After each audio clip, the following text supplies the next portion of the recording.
सफर करता है वो अपनी जिंदगी में हमेशा किस चीज को देखेगा? किस चीज को देखेगा?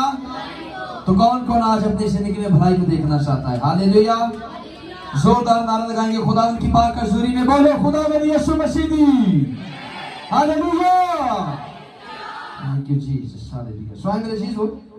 आज बड़ा खूबसूरत टॉपिक है हमारी इस जो है वो स्पिरिचुअल प्रेयर का, और आज हम देखेंगे रूहानी मफलूज। क्या टॉपिक है आज का?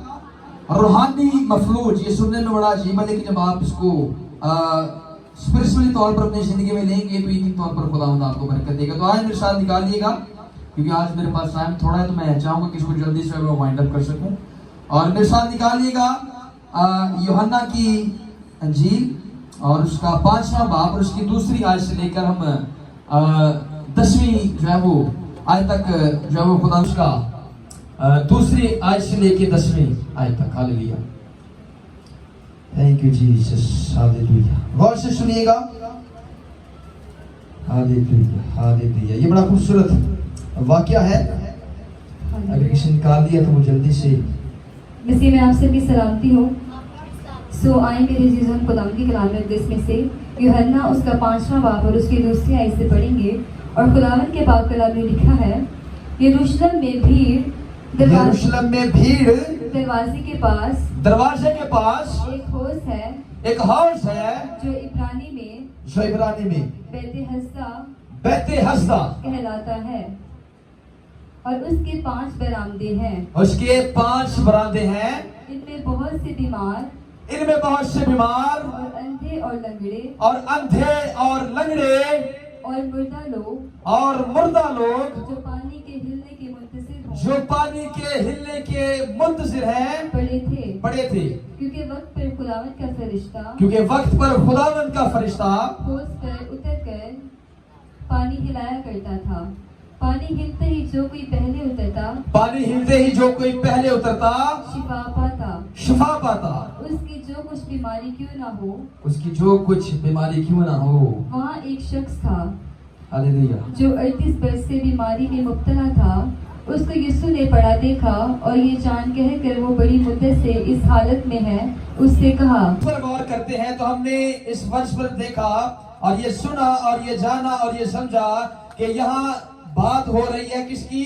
हौज की। और जब आप उस हौज पर गौर करते हैं तो उस हौज पर कौन आते हैं? बीमार आते हैं। उस हौज पर कौन आते हैं? जो गमगीन है, परेशान है, बीमार है, मुर्दा है और अपनी शिफा के मुंतजर है, उस हौज पर आते हैं। और जो है वो देखते हैं कि जब वो पानी का जो हौज है वो हिलेगा, तो जब वो उसमें जाएंगे तब ही वो शिफा पाएंगे। लेकिन उधर एक और शख्स भी है जो कितने बरस से जो है वो मफलूज है।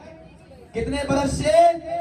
38 बरस से। अब वो 38 बरस से जो है वो किसी दूसरे का वेट करता है, वो किसी दूसरे का इंतजार करता है। वो 38 बरस से उस हौज के किनारा बैठा ये देखता है कि कब मेरी बारी आएगी और मैं कब जाकर उस पानी में जाऊंगा और शिफा को हासिल करूंगा, और कब कोई मुझे उठाएगा और मैं अपनी शिफा को हासिल करूंगा। वो 38 बरस से इसी प्रोसीजर में, इसी काम में लगा हुआ है कि कब मैं इस पानी में जाऊंगा और अपनी शिफा को पाऊंगा।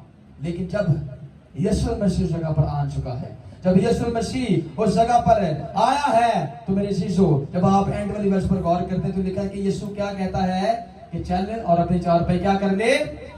हालेलुया, ये खुदा का जलाल है, ये खुदा का जलाल है। मेरे चीजों अब ये शख्स जो है अपनी शिफा का मुंतजर है और 38 बरस से इसी इंतजार में है कि कब कोई आए और मैं इस पानी में जो है वो जाकर अपनी शिफा को हासिल करूं। ये आज मेरे चीजों जब हम इस वर्ष पर गौर करते हैं, क्योंकि मैं थोड़ा सा टाइम लूंगा, टाइम मेरे पास बड़ा कम है। ये बड़ा लंबा टॉपिक और बड़ा खूबसूरत टॉपिक है। जब फिर कभी मौका मिला तो इस पे ऊपर जो है वो जरूर जो है मैसेज को सुनेंगे। अब गौर करें कि 38 बरस से वो दूसरे का मुंतजर है। 38 बरस से वो इसी इंतजार में है कि कब मैं उस पानी में जाऊं और शिफा को हासिल करूं। इसी तरह जो और भी उस जगह पर हौज के किनारे पर जो लोग हैं वो इसी चीज के मुंतजर रहते हैं कि कब खुदा का फरिश्ता आए। और लिखा है कि खुदा का फरिश्ता आता और चंद लम्हों के लिए वो पानी हिलता, और जब भी वो पानी हिलता जो बीमार हैं या जो परेशान लोग हैं, जो मुर्दा हैं, उस पानी में जाते और खुदा की शफा को हासिल करते। अबीयत के बाद और सलामती के शहजादे लश्कर कर रब यहोवा पाक खुदावंद तुझे जिंदा है, तुझे पाक है, तुझे गयूर है, तुझे वहीद है, जो खुदाए अकदस खुदाए कादिर। अबीयत के बाद सलामती के शहजादा लश्कर कर रब यहोवा पाक है। हम तेरी पाक के हुजूर में झुकते हैं, तुझे सिजदा करते हैं, क्योंकि तू सिजदे और तारीफ के लायक है। तू हशर से यीशु के नाम से जिंदगी से सारी बचा और ये जाने बहाल मेरे खुदा। मैं दुआ करूंगा तेरे बेटी दी रखी है, अपनी बेटी को सर के बाल उसने के माउथ पर रखो। ब्लेस ब्लेस कर ब्लेस कर ब्लेस कर ब्लेस कर ब्लेस कर यीशु के नाम से ब्लेस कर। ये बदन आजाद हो जाए, ये जाने आजाद हो जाए और तेरी बरकत को रिसीव करे। मेरे खुदा मैं दुआ करूं